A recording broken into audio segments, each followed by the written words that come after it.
and delivered at Madras, Hyderabad and Aligarh, I have tried to meet, even though partially, this urgent demand by attempting to reconstruct Muslim religious philosophy with due regard to the philosophical traditions of Islam and the more recent developments in the various domains of human knowledge.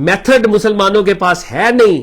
تو علامہ اقبال کہہ رہے ہیں میں ایک ادنا سی کوشش چھوٹے سے لیول کے اوپر, حالانکہ یہ چھوٹی کوشش نہیں ہے ان کی, بڑی کوشش ہے, میں نے یہ اٹیمپٹ کی ہے. اس میں ایک ہیوملٹی کے ساتھ وہ بات کریں, میں نے یہ اٹیمپٹ کی ہے کہ میں مسلم ریلیجس فلسفی کو, جو مسلمانوں کا فلسفہ علم ہے, اس کو ریکنسٹرکٹ کروں, اس کو ری انٹرپریٹ کروں, اس کو رینوویٹ کروں, اور مسلمانوں کی ٹریڈیشن کو بھی نہ بھلاؤں. ایسا نہیں ہے کہ میں جب ماڈرن بات کروں گا تو ٹریڈیشن کو بھلا دوں گا, نہیں, ٹریڈیشن بھی بڑی اہم ہے. تو میں نے ریکنسٹرکشن بھی کی ہے اور فلوسافیکل ٹریڈیشنز آف اسلام کو بھی میں نے سامنے رکھا ہے, اور جو ماڈرن ڈیولپمنٹس ہیں ان کو بھی میں نے سامنے رکھا ہے. اور علامہ اقبال کہتے ہیں and the present moment is quite favourable for such an undertaking. علامہ اقبال کہہ رہے ہیں جس زمانے میں ہوں یہ زمانہ بڑا اپروپریٹ ہے, اس زمانے کے اندر یہ ریکنسٹرکشن کا کام ہو سکتا ہے. کیوں؟ Classical physics has learned to criticise its own foundations. اب یہ پھر بہت بڑی بات ہے جو علامہ اقبال ایک جملے میں کر رہے ہیں, لیکن ابھی کے لیے بہت ہی چھوٹے لیول پر اگر اس کو دیکھا جائے تو سائنس کی جو کوئین ہے وہ فزکس ہے, اور فزکس ہی ہے جو کہ اس کے اوپر لگی ہوئی ہے کہ جی کائنات کب پیدا ہوئی, کیسے ہوئی, کیا ہوا, فلانا, اور اس کے اندر جو بڑی تھیریز ہیں. تو فزکس یا سائنس فائنلٹی کا کلیم کر رہی تھی کہ ہم نے جو باتیں کر دی وہ فائنل ہیں. لیکن علامہ اقبال کے طور پہ جب آئنسٹائن آیا تو اس نے تو فزکس کی ساری فاؤنڈیشنز کو اڑا کے رکھ دیا. جو کلاسیکل فزکس تھی, جو نیوٹونین فزکس تھی, وہ تو کہیں اور کھڑی تھی. آئنسٹائن نے آگے اس کے نیچے سے قالین کھینچ لیا, فزکس کا رخ ہی بدل گیا. تو علامہ کہنا کیا چاہ رہے ہیں؟ کہنا وہ یہ چاہ رہے ہیں کہ سائنس کے لوگ جو کہ سال سال یہ کلیم کرتے رہتے ہیں ہماری باتیں فائنل ہیں, لیکن پھر کوئی آئنسٹائن آتا ہے تو پتہ چلتا ہے کہ وہ جو پہلی فزکس تھی وہ تو ساری غلط تھی, اب تو نئی باتیں ہیں. اکثر لوگ یہی کہتے ہیں نا, یار سائنس اس چیز کو پروو نہیں کرتی, آپ یہ بات کیوں کر رہے ہیں؟ تو علامہ اصل میں یہ اندیا دے رہے ہیں کہ بھائی سائنس بھی تو ہر 100-200 سال بعد چینج ہوتی ہے. ہاں 100 سال تک وہ کانسٹنٹ رہی, پھر چینج ہوگی. تو سائنس اگر چینج ہو سکتی ہے, ہوتی ہے وہ چینج, تو ہو سکتا ہے کل کو کوئی ایسا ٹائم آ جائے کہ جو مذہب باتیں کر رہا ہے سائنس سائنٹیفکلی ان کو ڈسکور کر لے. آج ابھی سائنس وہاں تک نہیں پہنچی, تو ہو سکتا ہے کل پہنچ جائے. سائنس یہ تو کلیم نہیں کر سکتی کہ مذہب غلط ہے, وہ تو خود چینج ہوتی رہتی ہے. جو خود چینج ہوتی رہتی ہے وہ کیسے مذہب کے مقدمے کو کوئی غلط ہے؟ یعنی سائنس خود جج نہیں بن سکتی. تو علامہ اقبال کہہ رہے ہیں یہ جو میں کام کر رہا ہوں, ریکنسٹرکشن اور ریلیجس تھاٹ, جو میں ریشنلٹی اور فلسفی اور مسلم ٹریڈیشن اور ان کو ماڈرن طریقے سے بیان کر رہا ہوں, یہ بڑا اچھا ٹائم ہے جس کے اوپر میں یہ بات کر رہا ہوں, کیونکہ سائنس کو بھی چوٹ لگی ہے تھوڑی سی. یہ تو سائنس بھی بڑی چودھری بنی ہوئی تھی, اس کو چوٹ لگی ہے. آئنسٹائن نے آ کے تو ان کے وہ نیچے سے رگ کھینچ لیا. Classical physics has learned to criticize its own foundations. As a result of this criticism, the kind of materialism which it originally necessitated is rapidly disappearing. تو آپ کو مطلب بہت ہی ایک ایلیمنٹری لیول کے اوپر فزکس مادے کا علم ہے نا, مادیت, مٹیریل, مادہ. تو مادے کی سینٹرالٹی تھی اور اس کی وہ جو سالڈیٹی تھی, اس کی سینٹرالٹی کہ مادہ سب کچھ ہے. لیکن جب E is equal to mc² آیا تو پتہ چلا مادہ تو انرجی بھی ہو سکتا ہے, وہ تو کنورٹ ہو سکتا ہے نور کے اندر. وہ جو بیسک ازمپشن تھی فزکس کی, جو بیسک اس کی ازمپشن جس پہ فزکس کھڑی تھی, وہ نیچے سے وہی نکل گئی. اور اب جیسے اسٹرنگ تھیری آ گئی ہے, کوانٹم میکینکس اور کوانٹم فزکس آ گئی, اب تو بالکل ہی, یعنی آج سے 100-200 سال پہلے جو فزسسٹ مادے کو یا ایٹم کو وہ حتمی مانے ہوئے تھے, وہ تو پتہ چلا کہ نہیں, ایٹم سے آگے کئی پارٹیکل ہیں, گاڈ پارٹیکل تک بات چلی گئی ہے. تو علامہ اقبال, اصل میں یہ لمبی بات ہوگی, اس بات کے پر ہم زیادہ ٹائم صرف نہیں کرتے, لیکن جو علامہ کا آرگومنٹ ہے جو جس کو پکڑنا ضروری ہے کہ سائنس تو خود چینج ہوتی رہتی ہے, وہ ایوالو ہوتی رہتی ہے, اور فزکس کے اندر جیسے علامہ کے دور میں وہ ریولوشن آیا. تو اب علامہ کا آرگومنٹ کیا ہے جس پہ بات کو کلمنیٹ کر رہے ہیں؟ Classical physics has learned to criticize its own foundations. As a result of this criticism, the kind of materialism which it originally necessitated is rapidly disappearing. وہ جو فزکس کا وہ جو مادیت والا وہ تھا وہ تو چلی گئی. And the day is not far off when, یہ بہت اہم جملہ ہے اور وہ دن دور نہیں, when religion and science may discover hitherto unsuspected mutual harmonies. علامہ کہہ رہے ہیں ہو سکتا ہے وہ دن دور نہ ہو کہ مذہب اور سائنس ہارمنی کو ڈسکور کر لے جو ہمیشہ سے تھی مگر ڈسکور نہیں ہوئی تھی. ہو سکتا ہے سائنس اس لیول پہ چلے جائے کہ جو مذہب کہتا ہے جی میریکلز ہیں تو سائنس کو اس کے سائنٹیفک ریزنز پتا چل جائیں گے میریکل کیسے ہوتے ہیں. سائنس کو کرامات کے ریزنز پتا چل جائیں گے کرامات کیوں ہوتی ہیں. سائنس کو سائنٹیفکلی سمجھ آ جائے کہ اللہ ایک کیوں ہے, توحید کیوں ہے. تو علامہ کہہ رہے ہیں کہ hold on, hold your horses, ابھی قیامت نہیں آئی. سائنس نے ابھی بہت سفر کرنا ہے.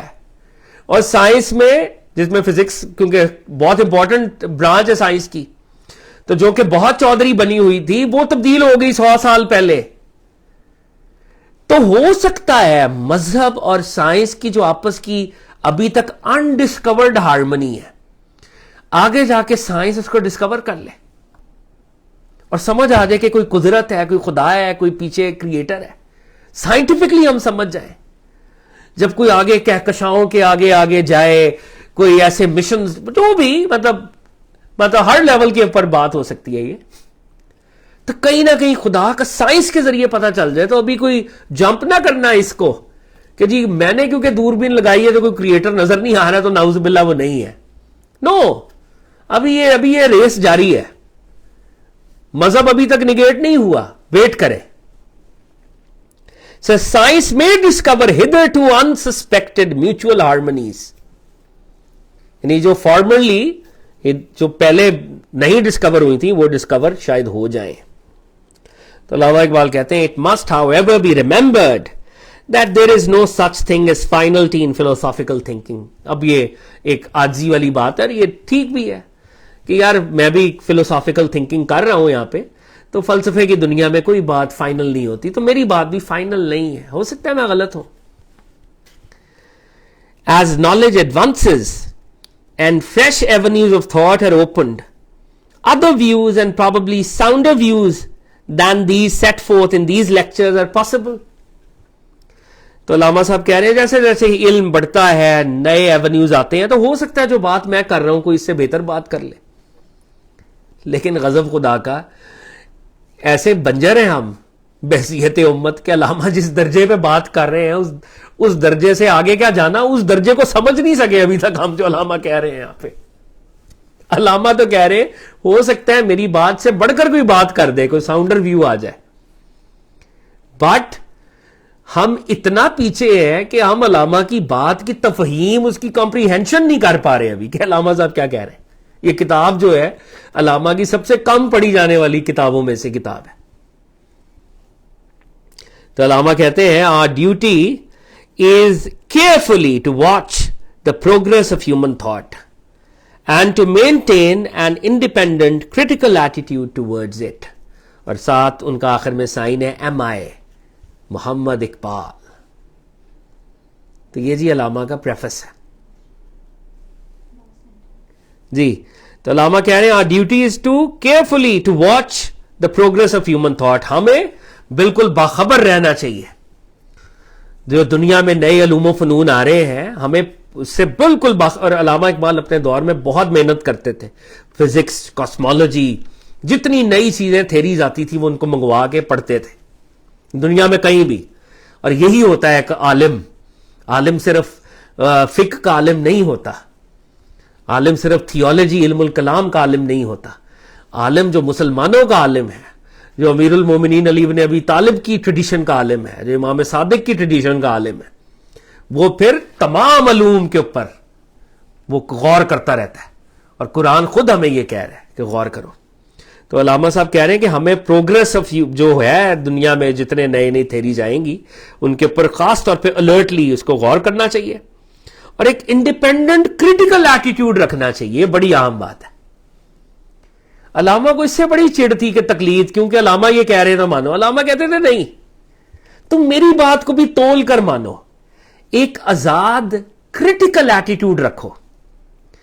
ہمارے ہاں بعض اوقات بڑے تھنکرز کی وہ جو سینکٹی ہے وہ اتنی بڑی ہو جاتی ہے کہ ہم پڑھنے سے بھی جاتے ہیں.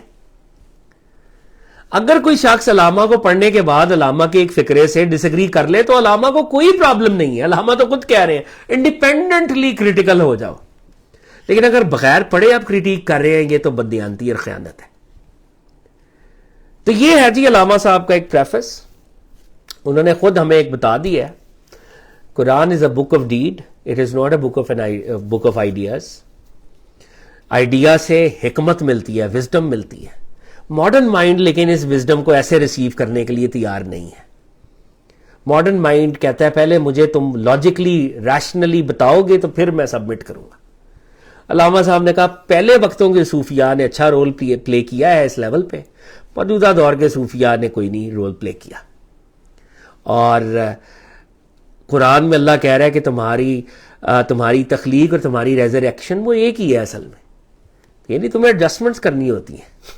تمہارے پاس جتنے ٹولز دستیاب ہیں تم نے ان ٹولز کو استعمال کرنا ہوتا ہے.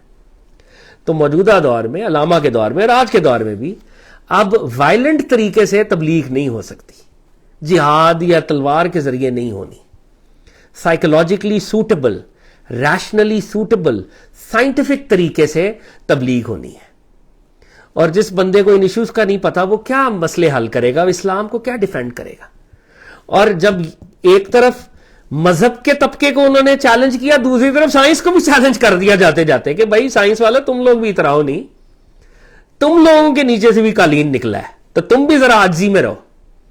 اور اصل میں جو ایک عالم کامل ہے، کامل عالم ہے، وہ کیا کرے گا کہ وہ سائنس، فلسفی، مذہب کی ان باؤنڈریز کو اکٹھا کر کے ایز اے ہول دکھائے گا، ایک کل کی صورت میں، ایک ٹوٹالٹی میں وہ دکھائے گا. اور یہی کام ہے علماء کا کے کرنے کا. تو علامہ کا ہم یہ ویکلی انشاءاللہ سیشن کریں گے، ٹوائس اے ویک. کل ان کا جو پہلا خطبہ ہے نالج اینڈ ریلیجس ایکسپیرینس، انہوں نے بات ریلیجس ایکسپیرینس کی ہے نا شروع میں، تو وہ بتائیں گے کہ نالج اور ریلیجس ایکسپیرینس کا آپس میں تعلق کیا ہے. اور ایک مسلمان جو کہ پڑھا لکھا لرنڈ مسلمان ہے وہ سائنس، مسٹسزم، ان ساری چیزوں کو کیسے اکٹھا کر کے سمجھے. تو انشاءاللہ کل ہم اس میں سے کچھ دیکھیں گے. اگر بریفلی کسی کا کوئی کویشچن یا کامنٹ ہے میرے ساتھ جو لیپ ٹاپ پہ دوست ہیں تو وہ اگر کوئی کرنا چاہے تو ہم آغاز میں بھی ریکنسٹرکشن پڑھیں گے انشاءاللہ. پھر کسی ویک میں ایک آدھ پوئم میں پہلے سے آپ کو بتا دوں گا کہ کل ہم یہ پڑھیں گے، تو وہ سب ہم پہلے پڑھ لیا کریں گے اور پھر اس پہ بھی ڈسکشن کریں گے. لیکن ابھی کے لیے یہ پہلا خطبہ جو ہے ہم اس کو پڑھنے کی کوشش کریں گے. اینی کویشچنز اور کامنٹس تو آپ اگر کوئی کرنا چاہے. جی علامہ صاحب saying that آج کل کے جو ان کے دور کے جو مولوی ہیں یا صوفیاء ہیں جو ریلیجس کتابوں کی نالج رکھتے ہیں، ان کی نالج فلسفی، پوئٹری، سائنس یعنی اور ایریاز میں وہ نالج ایکوائر ہی نہیں کرتے. therefore they are unable to cater to the modern mind جو ان سائنسز کو پڑھتا اور سمجھتا ہے. in a way is he saying کہ اللہ کی طرف اپروچ یا دین کی باتوں کی طرف اپروچ ان تمام سائنسز کے تھرو بھی ہو سکتی ہے. بالکل علامہ صاحب کا یہ عقیدہ ہے کہ خدا اور نبی صلی اللہ علیہ وسلم تک اپروچ آپ ہر علم جو ہے اس کا علامہ کے ہاں الٹیمیٹ مقصد یہ ہے کہ وہ توحید سے لنک ہو اور اس کے لنک کو دکھایا جائے، اس کا لنک بنایا بھی جائے، اس کا لنک دکھایا بھی جائے، اس کا لنک ٹرانسمٹ بھی کیا جائے. اور علامہ صاحب نے ایک جگہ غالباً جاوید نامے میں ان کا فارسی کا ایک شعر ہے، اس کا ترجمہ ہے کہ اس کائنات میں جتنا بھی نور ہے اور اس کے اندر ہیومن ڈیولپمنٹ، ترقی، یہ جو فزیکل لیول کی ہے اس کی بھی بات وہ کرتے ہیں. اس کائنات میں جتنا بھی نور ہے وہ پروفٹ صلی اللہ علیہ وسلم کے صدقے ہے یا اس کی تلاش میں ہے، ان کی تلاش میں ہے. تو جو شخص بھی فزکس، کیمسٹری، بایولوجی، زوالوجی، جتنے علوم ہیں، وہ جب بھی ان میں سے بھی گزرے گا اور ایک ڈیپ قسم کی ریفلیکشن کرے گا علامہ کے ہاں، وہ خدا تک اور آف کورس پھر پروفٹ صلی اللہ علیہ وسلم تک ہی پہنچے گا. تو علامہ کے ہاں تو سارے علوم و فنون اصل میں ایک سائن ہی ہے ڈیوائن کو ڈسکور کرنے کے. علامہ یہ کہیں گے کہ سائنس بڑی اہم ہے، اور سائنس کو کیوں ہم سیکنڈری امپورٹنس دیں. اور وہ کل جیسے خطبے کو جب ہم پڑھیں گے تو وہ تو کہیں گے قرآن کی تو خود سائنس جن چیزوں کے اوپر بیس کرتی ہے آبزرویشن، تو قرآن تو خود جگہ جگہ. اور وہ جس طرح بتائیں گے کہ گریک فلسفے میں کچھ پرابلمز تھیں، کچھ گریک فلاسفرز تو اس دنیا کو اصلی سمجھتے ہی نہیں تھے، تو وہ تو کہتے تھے کہ بس مراقبے، میڈیٹیشنز کرتے رہیں آپ، اپنی وہ جو دوسری عالم مثال ہے اس کے پر غور و فکر کریں. یہ تو دنیا اس قابل ہی نہیں ہے کہ اس پر غور و فکر کیا جائے.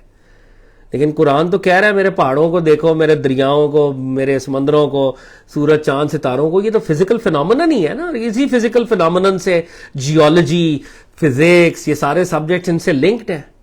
تو قرآن تو علامہ صاحب کہتے ہیں کہ قرآن تو شہد کی مکھی تک کو کہتا ہے کہ اللہ کہتا ہے یہ میرا ایک سائن ہے، اس کو میں وہی کرتا ہوں. تو اگر کوئی مکھی پہ غور کرے گا تھرو زوالوجی کے لینز، وہ تو اس لینز سے بھی خدا تک ہی جانے کی ہے نا. تو آپ علم کے جس رستے میں اسپیشیالٹی اختیار کرتے ہیں، وہ رستہ در حقیقت آپ کو خدا تک ہی لے کے جانا چاہیے. علامہ اقبال کہنا یہ چاہ رہے ہیں کہ مادی علوم غیر اسلامی نہیں ہیں، وہ بھی بڑے اہم ہیں. اور مادہ پرست سائنسدانوں کو یہ کہہ رہے ہیں کہ روحانی علوم بھی ہوتے ہیں، ان کو ریجیکٹ نہ کرو. دونوں علوم جس کے پاس آئیں گے اور جو دونوں علوم پر فوکس کرے گا، اصل میں وہ ہے انسان کامل. وہ ہے جو پھر کسی درجے میں علامہ صاحب خود ان کا یہ حال تھا. ویسٹرن لٹریچر پڑھا، ویسٹرن فلسفی پڑھی، ایسٹرن فلسفیز، اور مطلب میٹا فزکس، اور 7 زبانیں انہوں نے سیکھی ہوئی تھیں، 7 زبانوں کے ماہر تھے. عربی، فارسی، اردو، پنجابی، سنسکرت، جرمن. ٹھیک ہے نا. تو خود اتنے بڑے وہ مائنڈ، مطلب، اور انسان حیران ہوتا ہے. مطلب ہم اولیاء اللہ کی بات کرتے ہیں یا انبیاء کرام، یہ تو اسپیشیالٹیز ہیں. علامہ اقبال جیسے بندے کی لائف کو پڑھ کے بندہ حیران ہوتا ہے کہ کس طرح کا جینیس ملٹیپل لیولز کے اوپر. تو اللہ تعالیٰ ہمیں جی عمل کی توفیق دے. مغرب کا ٹائم ہے، ہم سب نماز انشاءاللہ ادا کرتے ہیں. آپ سب لوگ دوستوں سے ایک میں ضرور ریکویسٹ کروں گا کہ علامہ صاحب کے لیے ضرور فاتحہ پڑھیں اور ان کے بلندی درجات کے لیے دعا کریں. اللہ تعالیٰ علامہ صاحب کو اور جناح صاحب کی روح کو، ان سب کی ارواح پر اپنا کرم خصوصی کرے. ان ہستیوں نے ہمارے لیے بڑی ایفرٹس کی. اللہ ان کو ان کا ریوارڈ اس دنیا میں بھی ان کو مل رہا ہے ان کی نیک نامی کے ذریعے، اور آخرت میں بھی ان کے درجات کو بلند کرے. انشاءاللہ جی کل ہم دوسرے سیشن میں آپ سے ملاقات کریں گے. السلام علیکم.